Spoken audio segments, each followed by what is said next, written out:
Muy buenas tardes a todos los amigos y amigas de Detona que el día de hoy nos están viendo y escuchando, donde quiera que estén y como estén. Nos están viendo, tú has de estar enterado, pero estamos muy orgullosos, acabamos de cumplir el segundo aniversario en el aire, ya rebasamos los 5 millones de visitas en la plataforma. La verdad que estamos muy contentos, pero también muy agradecidos con toda la gente, como es el caso tuyo, que nos permite platicar, conversar, a todos los editorialistas y, por supuesto, el equipo de trabajo, de edición, de imagen, de tecnología, de proyección, de producción. Híjole, es un trabajal enorme y estamos muy contentos y lo quise compartir contigo. Bueno, ya me aventé mi comercial. Muy bien. El día de hoy, mi querida audiencia, tenemos un invitado para mí muy especial porque en primer lugar es mi amigo y en segundo lugar, pues actualmente es presidente del Congreso de Nuevo León y ha desarrollado una carrera muy interesante políticamente hablando. Eh, Hoy, bueno, primero dejan presentarles al ingeniero Mauro Guerra de entrada. Bienvenido, Mauro. Muchas gracias, Raúl. Pues con el gusto de poder saludar y poder tener este espacio para compartir algunas de las cosas que están pasando hoy en Nuevo León. Así es. Bueno, el día de hoy se celebra un año del gobierno de Samuel García al frente del Poder Ejecutivo en Nuevo León y Mauro Guerra le toca ser el presidente del Congreso. Entonces, a mí sí me gustaría que esta plática la pudiéramos desarrollar, evidentemente, desde las entrañas del Congreso de Nuevo León, para ver ustedes cómo ven, cómo evalúan este primer año del gobierno de Samuel y al final, no al final, pero a la mitad, tocar el tema de la nueva constitución de Nuevo León. ¿Te parece? Creo que esos dos Claro, temas son muy interesantes. Entonces, la primera pregunta, mi querido Mauro, es, ¿tú cómo evalúas al gobierno de Samuel García en este primer año que pues tuvo muchas dificultades, empezando por lo del agua, después el transporte y todos los demás problemas que se han presentado? Danos tu opinión, Samuel, por favor. Digo, Mauro, perdón. mira, yo creo que el tema que yo resumo de este año es un tema de aprendizaje. Creo que el gobernador del estado tuvo la oportunidad de aprender o de terminar de entender la realidad de muchas cosas. Fue un año, como tú bien lo dijiste, con una crisis de agua histórica que nunca habíamos vivido y que si bien no fue la sequía más grande que ha vivido nuestro estado, sí fue la más mal administrada. Y creo que eso es lo que le tuvo que haber dejado un aprendizaje al estado. O sea, no se trata nada más de pensar que desde un comercial, que desde una acusación, tú vas a poder manejar un tema de no tener agua, sino que necesitas tener coordinación con todos los entes gubernamentales, federales, estatales, los propios municipios. Es increíble, Raúl, cómo ves alcaldes resolviendo el problema en sus municipios, cuando al final el tema del agua por algo estaba concesionada al Estado. El Estado tenía una responsabilidad que hacer. Cuando se ven sobrepasados es cuando empiezan los alcaldes. Entonces creo que ese es el ejemplo más claro de que al final necesitamos aprender de nuestros errores, resolverlos y tratar de buscar una mejor forma de trabajar. Creo que en ese mismo sentido, en el Congreso pudo haber algunas diferencias de opinión, algunas perspectivas no iguales, que creo que en este año pues nos dejaron muy claras. El Congreso fue responsable, el Congreso siempre puso su opinión sobre los temas, pero después de este primer año, yo lo que creo es que el Congreso al final le demostró al gobernador y al Estado, a la administración estatal, que nosotros sí sabemos dejar a un lado nuestras diferencias para buscar las coincidencias y en lo que nos podemos poner de acuerdo. Que nosotros sí sabemos entender que no tenemos la verdad absoluta y que lo que nosotros no queramos no debe de ser así. Y a mí me tocó en este primer año, que si bien no fui presidente, me tocó ver a Ivonne Álvarez como presidenta, pues buscar esos consensos, buscar que todos pudiéramos opinar, respetar, pues ver que eso a veces era sobrepasado por el pensar que solo porque el gobierno estatal quería se tenían que hacer las cosas. Y bueno, al final se demostró que no, se demostró que tiene que haber coincidencias, que tiene que haber diálogo, que tienes que poner acuerdos y en base a esos acuerdos actuar en consecuencia. Y yo veo que este mismo tema del agua lo podemos ver reflejado en otros temas de este estado. El primero, calidad del aire. El estado y el gobernador como legislador y muchos de su equipo no paraban en presentar soluciones Sí, para la mala calidad del aire que teníamos en el estado. sí. Alfonso era un pionero en demandas, en juicios, en propuestas, en ideas. Yo después de este año me preocupa el no ver esa solución al problema de la calidad del aire. Entonces creo que es importante que el Estado y que como equipo veamos qué nos ha faltado. Una verificación vehicular, una agencia estatal de calidad del aire, un área de inspección, fortalecer al equipo de la Secretaría de Medio Ambiente para que vayan a cerrar todas estas plantas que están contaminando, para que vayan a poner orden al transporte público en cuanto a al uso que generan en contaminación, o sea, de gasolinas que contaminan. Y ni qué decir de Cadereyta, pues si recordemos que una vez que cuando el gobernador fue a Cadereyta, pues literal no lo dejaron entrar y piedras y todo. O sea, ahí es donde está claro lo que tenemos que hacer. Y eso no se ha visto. El Congreso les apoyó con el impuesto verde, que fue un impuesto muy cuestionable, que nos generó muchos, no lo llamaría ataque, pero sí cuestionamientos al Congreso de por qué habíamos hecho eso, porque se dio un encarecimiento en el precio de los materiales, la construcción empezó a aumentar por este impuesto verde, pero porque había un interés y una intención de mejorar la calidad del aire, porque antes del agua, la crisis era la calidad del aire en nuestro estado Claro.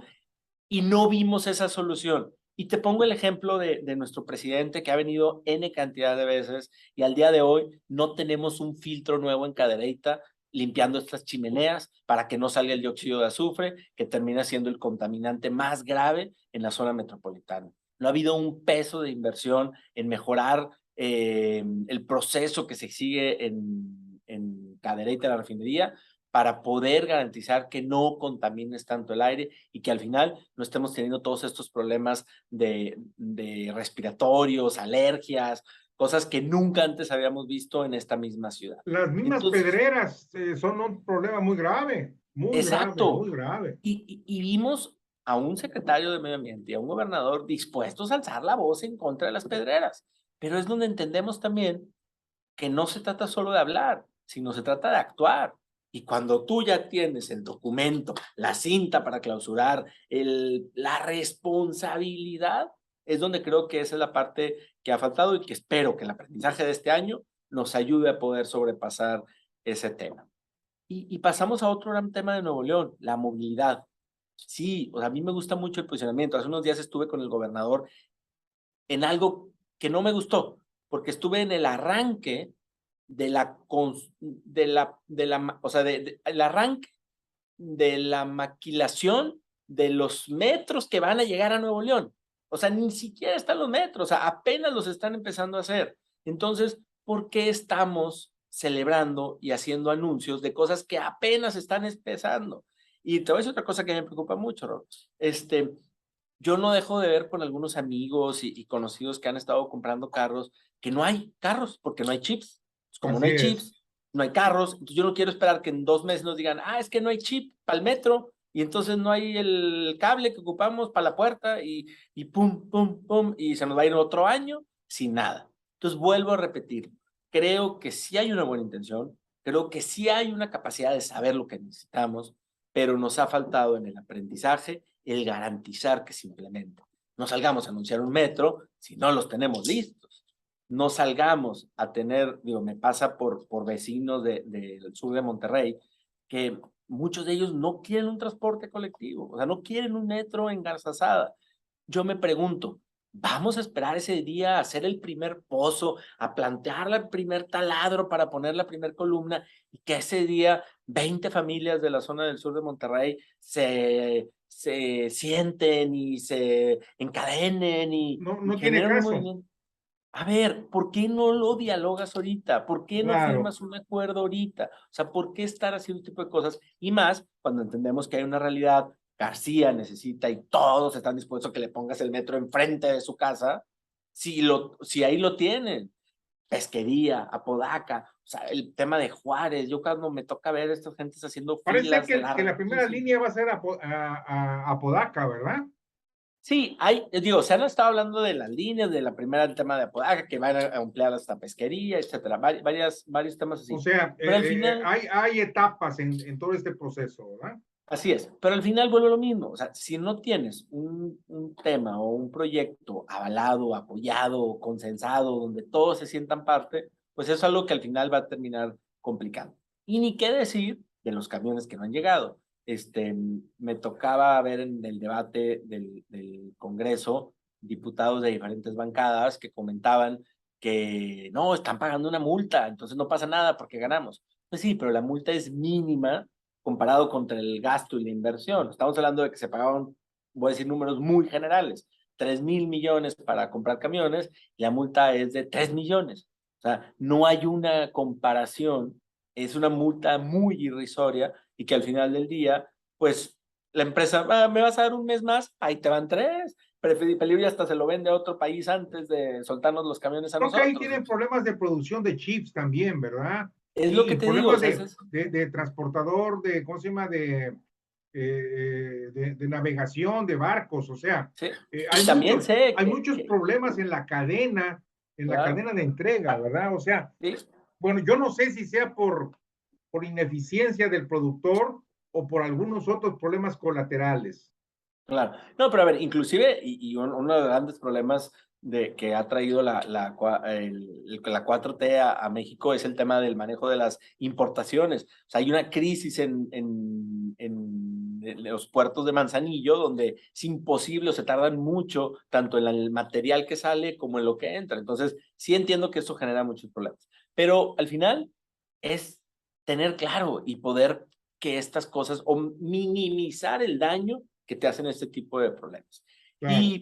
Y un tema adicional, y creo que es otro de los grandes temas que hoy le preocupan a la ciudadanía, es el tema de la seguridad. También se ha hablado mucho de mantener, de apostarle, de cuidar, y hoy no vemos que haya una disminución en el tema de la seguridad. Y no lo digo por una parte política, porque estamos involucrados todos. El Congreso tiene su responsabilidad, el Poder Judicial, el Ejecutivo estatal, federal y los municipios. Pero al final del día no se ve la salida, no se ve una disminución. Solo vemos que incrementan, solo vemos que hay más casos. Hoy todavía no ha terminado el día y hemos tenido ya hechos de violencia Sí. muy cuestionables y muy preocupantes en nuestra zona metropolitana. Entonces, creo que es un ejemplo más de lo que necesitamos como Estado, como municipio, como poder legislativo y poder judicial, poder sentar y empezar a generar una estrategia. Y dentro de este tema de seguridad, está el tema de la violencia contra las mujeres. No hemos podido detener o mejorar los números que se están viendo en nuestro estado en cuanto a la Porque violencia. no hay programas de prevención, porque no hay presupuestos, porque no hay organismos. Bueno, hay organismos, pero no están siendo eficientes. Oye, Mauro, ¿cuál es tu opinión sobre la propuesta del presidente de la República de ampliar el plazo del ejército en las calles hasta el 28? Debido a que la Guardia Nacional no está cumpliendo con su papel, debido a que las policías municipales y las estatales no han podido resolver el problema. Claro. Mira, yo creo que el ejército tiene una gran responsabilidad en la vida del país. Personalmente, creo que el ejército ayudó mucho a Nuevo León a disminuir los Sí, niveles de violencia que tuvimos en el 2010 al 2012. Y creo que eso es gracias al ejército. O sea, todos lo vimos, lo supimos, fueron responsables y estuvieron en la calle. Lo que no está bien es que se esté viendo este doble discurso, que quienes satanizaban que el gobierno federal tuviera el ejército en las calles, hoy la única solución que dan es el ejército en las calles. Quienes al final hablaban de que no deberíamos de dejar que la seguridad tuviera que ver con la militarización, hoy lo están haciendo. Pero peor, porque no estás hablando de algo que pensaron hace 12 meses, sino hace apenas unos años, 2 años, cuando se discutió el tema de la Guardia Nacional, se dijo En el claramente que no se 2019, iba así fue. a militarizar. Y hoy se está militarizando. ¿Qué pasa eso? Tenemos un gobierno federal que no piensa más que en ocurrencias, más que en lo que esperan en una agenda oculta, y que al final del día, y eso es lo que a mí más me preocupa como institución, digo, más allá de como legislador y mi ideología y todo, como institución que es el Congreso del Estado, no podemos estar a merced de quienes piensan que solo porque quieren se puede cambiar una forma de pensar, algo que ya está establecido, algo que ya dijiste. Al final se debe de buscar siempre respetar la palabra. Pero voy más allá, Raúl, porque hoy estamos dejándole las manos de la seguridad al ejército, el mismo al que también le dejamos la seguridad, o más bien el sacar adelante las aduanas, los mismos que les pedimos que construyeran aeropuertos, que están metidos en el tren. O sea, ya es un tema de preocupación. Yo en estos eventos que me toca ver a los generales y a los representantes de la zona militar, digo, pobres, o sea, los queremos pasar todo, hasta bancos, ya los queremos poner de cajeros en el banco y todo, o Bueno, sea, yo tengo una expresión y la comparto contigo y con la audiencia. Eh, el presidente AMLO tiene dos gabinetes. El gabinete civil, conformado por la Constitución, por la Ley Orgánica de la Administración Pública Federal, que son los secretarios de Hacienda, de Comunicaciones y Transportes, Obras Públicas, Salud, Educación, etcétera, etcétera.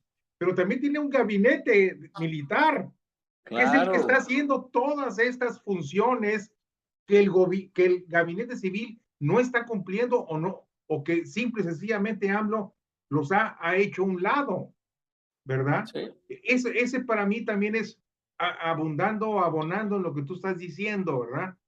Oye, sí, aprovecho que tengo la palabra y déjame preguntarte algo porque si no después se me olvida. ajá, Ese, al inicio del gobierno de Samuel, se llevó a cabo una serie de acciones que la opinión pública, la ciudadanía y por supuesto ustedes, a lo mejor ustedes entraron antes, yo no, eh, que empezaron algunos alcaldes y diputados se empezaron a brincar de sus partidos políticos de origen y se movieron a MC y eso provocó una gran fricción entre el Poder Ejecutivo, los partidos políticos y por supuesto también con el Congreso local.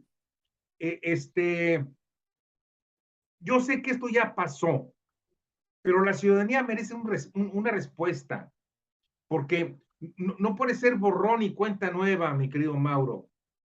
Para mí, yo sé, y a mí lo he practicado contigo en muchas ocasiones, a mí no me asusta lo que es la arena política, ¿no? Yo sé lo que es la arena política, la viví, la sufrí, la deleité también con éxitos, y a veces es complicado entenderle. Eh, Pregunta concreta, ¿tú crees que hubo alguna presión directa del gobierno del estado para que estos alcaldes y diputados se cambiaran de partido político? mira, por respeto a lo que representa hoy el Poder Ejecutivo, yo estar al frente del Poder Legislativo, no podré darte la respuesta contundente que estás esperando. Pero lo que sí te puedo decir es que el resultado es evidente. Alcaldes que dijeron, me voy porque me va a ir mejor acá. Diputados que dijeron, yo quiero pertenecer a otro partido político. Es evidente que hubo alguien que ofreció, hubo evidente que alguien que recibió, y al final vimos este movimiento de intereses, de ideología, de forma de pensar. Yo también creo que no es borrón y cuenta nueva. Y yo por eso, desde la legislatura anterior, como presidente de un partido político, apoyé y buscamos que hubiera una legislación que no permitiera hacer este tipo de cambios, más bien que buscara que si tú al final renuncias a un partido, pues ya tú eres un diputado sin partido. No eres un diputado que tienes el derecho de irte a otro y buscar y estarte moviendo como hemos visto. Pero creo que eso tiene que ver con, con que busquemos la coincidencia y busquemos la forma de darle más respeto al Congreso, a la institución y como tú le dijiste, al ciudadano, que es el que al final no lo entiende. Oye, yo voté por esta ideología, yo voté por un diputado que piensa así y ahora ya ese diputado piensa diferente. Entonces, esa es la parte que está mal. Pero lo que sí te puedo contestar, como lo dije al principio, creo que esa es parte del aprendizaje que el Estado debe de tener. Vale más un buen diálogo con diferencias, con opiniones no iguales, pero que encontremos algo a común, que un diálogo opresor, impositivo, que espera únicamente tener su voz sobre cualquier otra opinión. Y creo que es el problema en el que está, o más bien, no el problema, el proceso en el que estamos ahorita. Acabamos de sacar una constitución que al final trae la ideología de todos los actores involucrados. Y yo pasó algo un poco en el Congreso porque asistieron muchos asociaciones, grupos a favor de la vida que se acercaron al Congreso, que fueron y platicaron y celebraban ellos este documento, porque al final es una parte que no se tocó de esta gran reforma. Entonces, muy a la diferencia, muy al pensar que las propuestas o que el origen, el documento original y muchas de las propuestas que se hicieron incluía que se viera este tema, pues al final no se vio y creo que eso también habla de estas cosas en las que sí coincidimos. Algunos de los legisladores del PAN, me consta al revisar el documento y verlo, lograron que muchos de los temas o de la ideología del PAN, de la forma de pensar de qué es un municipio, qué es un gobierno, de las relaciones, del tema del campo, etcétera, eso estuviera en el documento de la Constitución, que a lo mejor eran formas de pensar que no traía el documento original ni el que se trabajó. Igual, diputados de otros partidos metieron sus propuestas, sus ideologías, sus modificaciones, y esto genera un documento del que todos se sienten parte. Yo hoy no te puedo decir si es el mejor, o yo no te puedo decir si esto nos va a ayudar a que el metro avance más rápido. No te puedo decir si esto nos va a ayudar a que se respeten los derechos humanos, a que haya menos violencia en la ciudad. Pero lo que sí te puedo decir, y estoy convencido de que eso sí se logró, es sentar unas bases de lo que se espera, de lo que se puede lograr, que al menos nadie diga, no, es que la Constitución no decía nada, no, es que eso no debe estar considerado, no, es que esa parte no. Y también, si el Estado ocupaba este documento para dar los pasos más largos y para subirse a un avión y darle con todo para sacar a Nuevo León adelante, pues el avión está listo, ojalá que se suban y ojalá que podamos ¿Cuáles avanzar. serían esos pasos largos para poder avanzar? Bueno, perdón, déjame regresar un poquito atrás.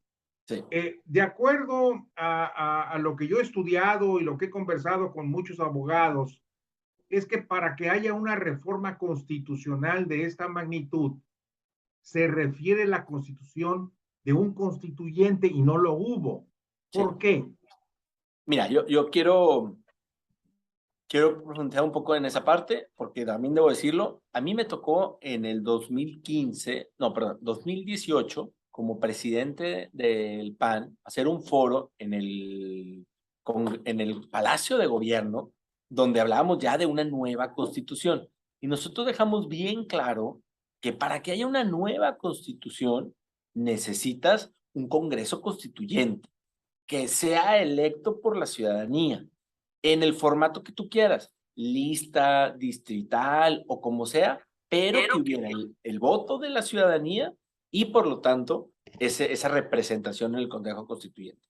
Y te platico, el hecho más reciente es la Ciudad de México. La Ciudad de México tenía su asamblea, tenía sus diputados y eligió un Congreso Constituyente, que fue el que trabajó y fue aprobando artículo por artículo con 2/3 partes. O sea, se dio todo un proceso que está establecido de cómo hacer una constitución. Yo creo que aquí, más que no poderlo hacer, pues al final se optó por un tema que era más ágil y lo permitía, que era una gran reforma. Por eso nosotros, y así viene establecido, es una reforma integral a la Constitución. pero como también se ha hecho algún comentario, y no, la verdad se debe hacer dicha, pues sigue siendo el mismo documento, solo que con unas grandes modificaciones y Ok. actualizaciones. O sea, para que la audiencia lo entienda, lo que se hizo no es una nueva constitución, sino se hizo una gran reforma para actualizarla a las circunstancias del presente y viendo al futuro. Pero no es una nueva constitución, ¿verdad? Así es, porque para una nueva constitución tú debiste haber elegido diputados constituyentes. Que platico aquí como paréntesis, Raúl, una de las cosas que nosotros planteábamos era que esos diputados constituyentes fueran voluntarios, para no tener que buscar, pues alguien que buscara una posición por algún Claro, sueldo o por alguna remuneración, sino claro. literal, oye, a ver, queremos aquí al académico que se dedica a buscar el derecho constitucional y que no va a venir porque quiera un sueldo, quiera ganar, sino va a venir porque quiere sacar la mejor constitución. Que Claro. venga una persona del sector salud que le interesa hacer una reforma en temas de salud, pero que no sea por esperar un precio, una remuneración, sino porque lo decide hacer. Pero bueno, Por ese tema no se aportar, avanzó. por aportar y construir, ¿verdad? Exacto. Muy Que bien. además Ahora, debo decirlo, esos diputados constituyentes debían de haber sido electos por un partido político. O sea, cada sí, partido tendría que lanzar sus candidatos, la ciudadanía a ver claro. quién quiere que llegue ese documento. Sí, Eso pero no se ofreció. se ahorraron ese paso tan, ahora sí que tan largo y delicado, Sí, ¿verdad? sí, sí, Bueno, sí. a ver, resúmenos cuáles son los puntos más importantes de esta gran reforma constitucional. Mira, de entrada, creo que uno de los primeros es esta parte de garantizar temas de inversión. O sea, se establece ya bien claro que el Estado debe de impulsar en invertir, en buscar que haya un desarrollo económico, en que se den estos incentivos para garantizar que haya inversión económica desde el Estado en general a la ciudadanía. Otro de los temas también es el tema de la educación inicial. Deja ya bien establecido que se debe de buscar o impulsar una educación desde el tema preescolar obligatoria en nuestro estado. Hay una parte importante que también se dio un gran avance, donde el tema en la educación se puede impulsar o apoyar el tema de valores intrínsecos en los neoloneses, porque como que es un tema que se ha estado dejando muy lejos o fuera de civismo, con esta justificación de que no, la federación es la que manda los programas de estudio, pues estaban dejando fuera muchos temas. Se aborda de lleno el tema de que somos una ciudad digital, que debemos buscar que haya más movimiento electrónico, más información, manejo, que en sí el gobierno, la ciudadanía puedan tener más acceso a temas digitales. También, obviamente, impulsar a nivel Nuevo León que haya más Internet libre, o sea, el uso de Internet en comunidades, en la propia zona metropolitana, o sea, que el acceso al Internet no sea una dificultad. El tema dentro de salud se aumenta o se incrementa ya en la Constitución sobre la salud física y el tema de la salud mental. Obviamente el impulso a la familia, la protección de la familia, el fortalecer el teletrabajo, que la pandemia nos dejó claro que se podía generar este teletrabajo. Ahorita lo que comentaba del tema de la calidad del aire, se crea ya la agencia de calidad del aire y creo que ahí viene pues otro claro tema del gobierno. Oye, si ocupas una agencia para resolver el tema de la calidad del aire, pues ya está en la Constitución. Entonces, hagámosla, implementámosla y que se pueda hacer. El tema que fue muy discutido y que creo que incluso criticados como Congreso que no habíamos hecho nada por el tema del agua, pues a ver, creamos o impulsamos ya en el tema de la Constitución un poco el tema del saneamiento, de la reutilización del agua, que es una de las pocas medidas que nos quedan para Claro, poder sobrevivir ante esta crisis de agua. claro. La primera es el bajarle al consumo y la segunda es reutilizarla. Entonces, ahí está y creo que se va a hacer.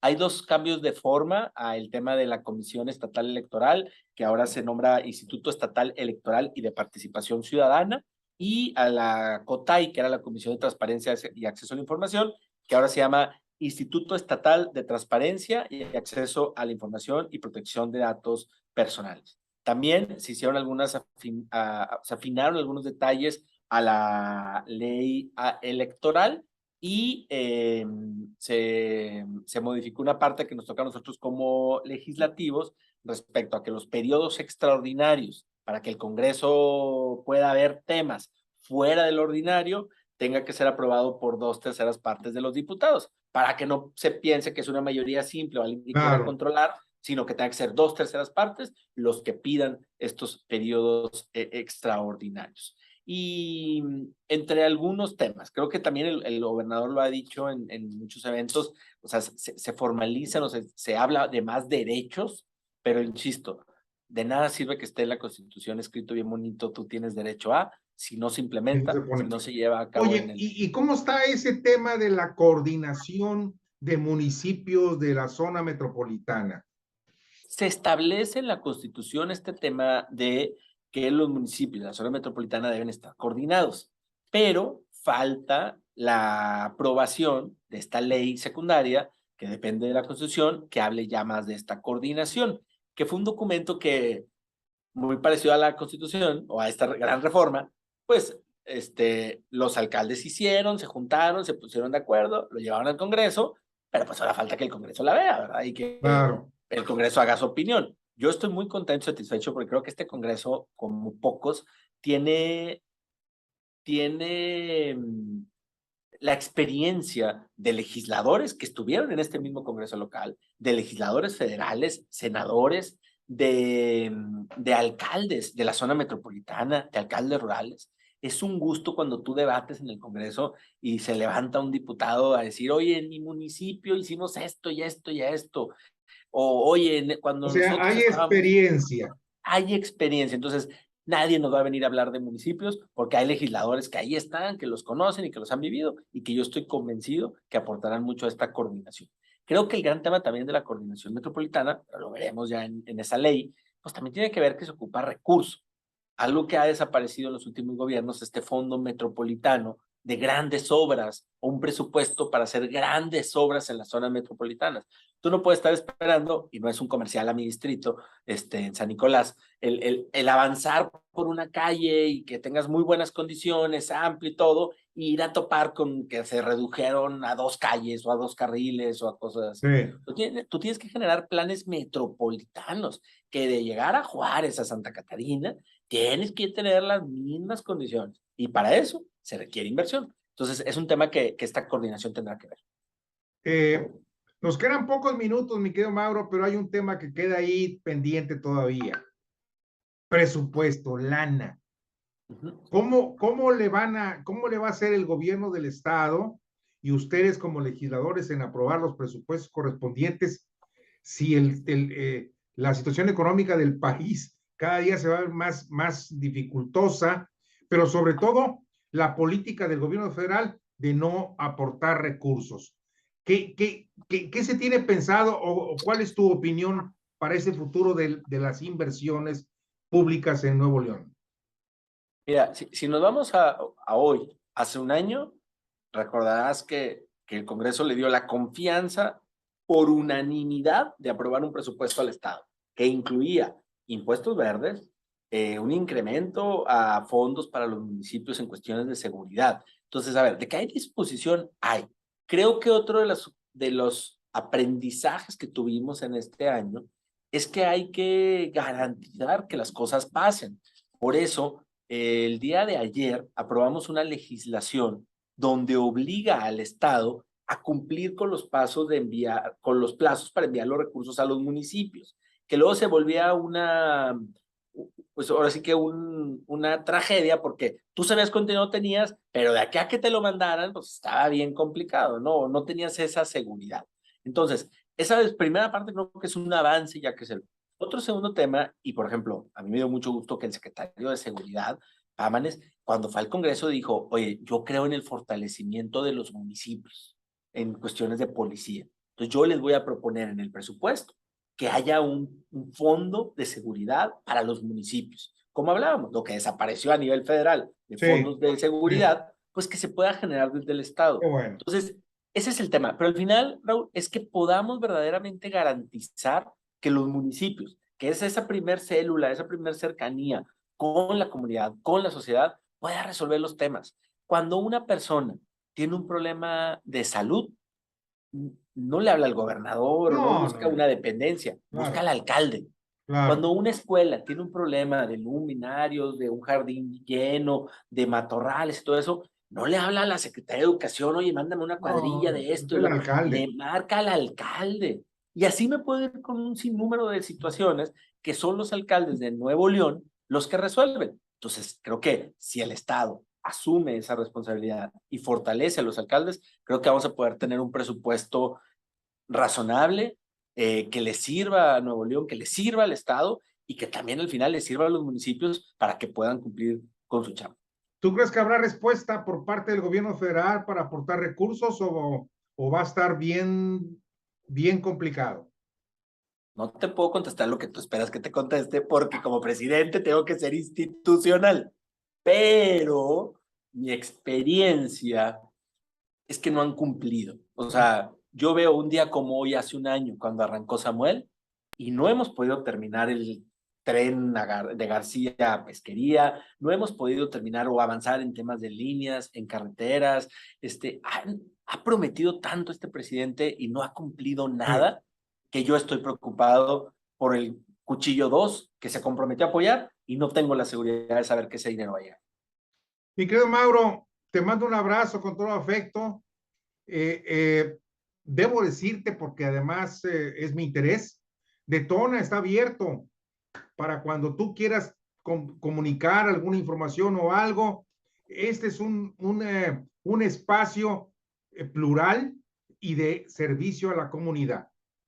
Te agradezco mucho el espacio y a tu auditorio que nos está viendo y estamos para servirte. Fuerte abrazo, mi querido Mauro. Gracias, igualmente, Raúl.